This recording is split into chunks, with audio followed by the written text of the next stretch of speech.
Calls to homelessness crisis lines have gone up by almost 200% in February compared to the same time last year. New data shows that in Victoria, homeless services received as many calls in the past 2 weeks as they'd normally get over a 6 weeks period. The figures have been gathered by the Homeless Advocacy Service.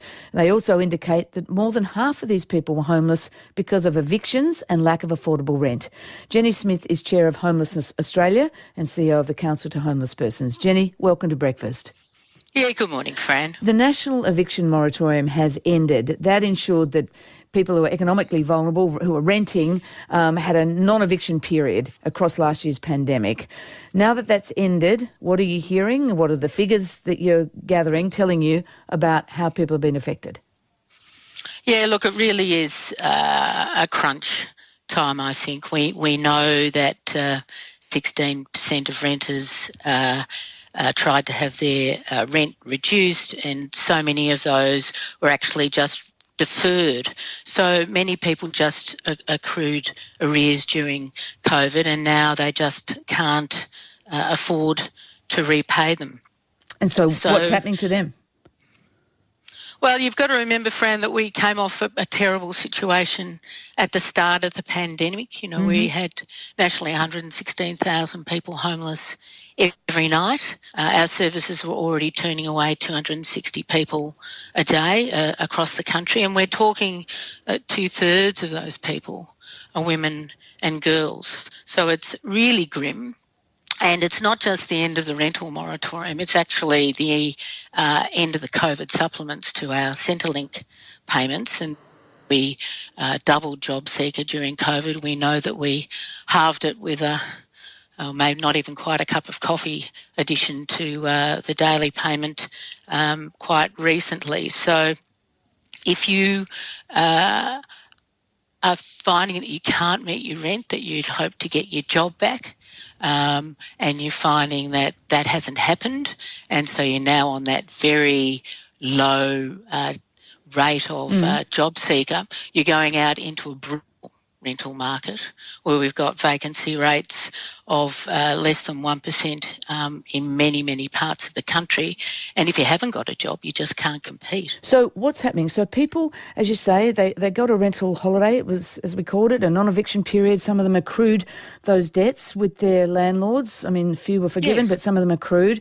Even if they haven't lost their job, when you go back to your job, you've got a big debt there.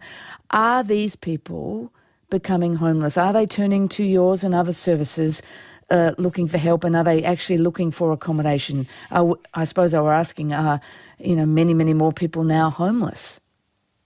Well, it'll be a long time in a way till we have the figures will absolutely show that. But we did see in December, even before all of these protections were turned off, 3,000 more people come to homeless services around the country than they had in that month the year before. And as you mentioned, the calls to our crisis lines are doubled, and that was in February before some of the protections were turned off as well. I mean, the other pressure that we've got, Fran, is that we're facing a $56.7 million reduction to the funding to homelessness services at the end of June. Where's that coming from? Is that federal government or state funding? Or? It's federal government funding. What's that cut about? When did that get delivered and on what basis?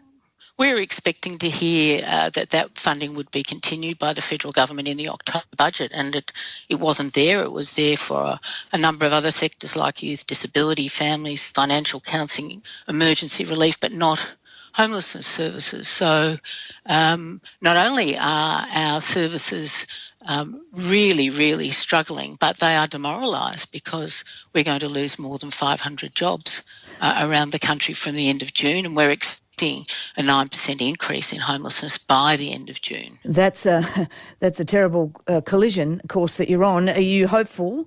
Are you lobbying? Are you hopeful? Any sign that the May budget could deliver you relief on that funding cut?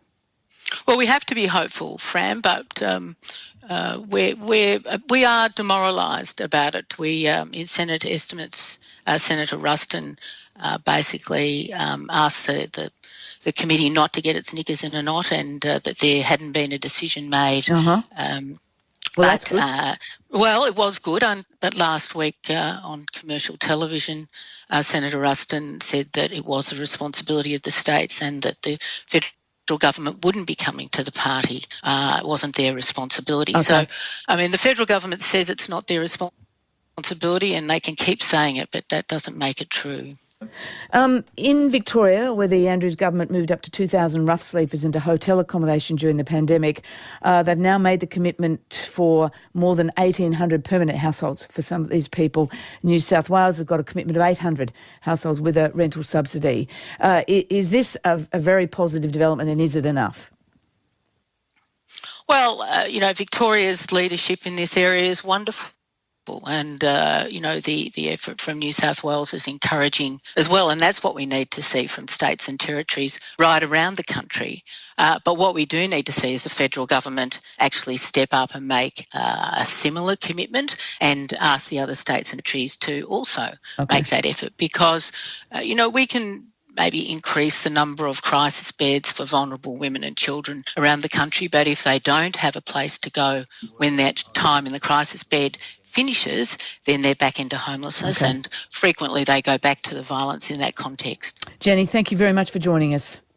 Thanks for your interest, Fran. Jenny Smith is Chair of Homelessness Australia. You're listening to RM Breakfast. It's 11 minutes to 9.